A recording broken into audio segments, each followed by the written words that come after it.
আপনি যদি লেখার সময় কলমে এতটাই জোরে চাপ দেন যে পেছন থেকেও সেগুলো ফিল করা যায়, তাহলে এটা দেখুন আপনার হাতের লেখা আপনার ব্যক্তিত্বের অন্ধকার দিক প্রকাশ করছে। আমি আপনাকে একটি হাতের লেখার রেড ফ্ল্যাগ দেখাতে যাচ্ছি, যা আপনার হাতের লেখায় থাকা উচিত নয়। এটাকে বলা হয় হেভি প্রেশার, এবং যদি আপনার এটা থাকে তাহলে মানুষ আপনার কথা বলার আগে আপনার তীব্রতা অনুভব করতে পারবে। চলুন দেখি আপনার সেই রেড ফ্ল্যাগ আছে কিনা। হেভি প্রেশার কি?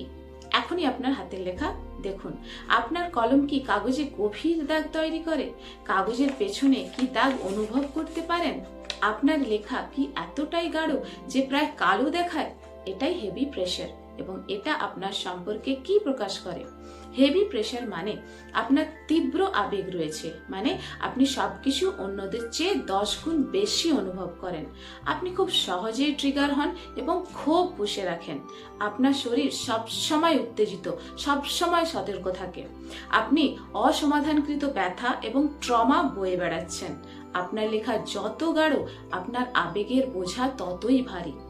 আপনার মস্তিষ্কে কি ঘটছে তখন এখানে, যখন আপনি ভারী চাপ দিয়ে লেখেন?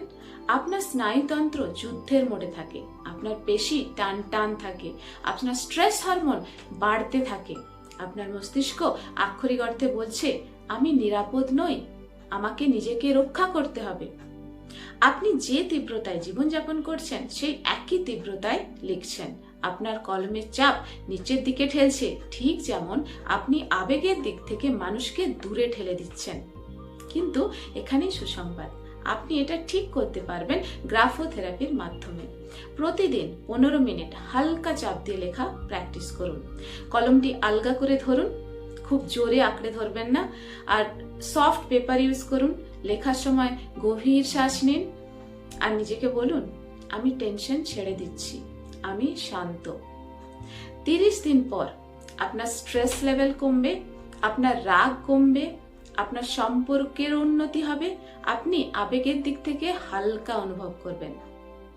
চাপ পরিবর্তন করুন, মস্তিষ্ক পরিবর্তন করুন, আবেগের অবস্থা পরিবর্তন করুন। সম্পূর্ণ হাতের লেখার বিশ্লেষণ চান? অ্যানালাইজ মি কমেন্ট করুন এবং আমি আপনাকে ট্রান্সফর্ম করতে সাহায্য করব।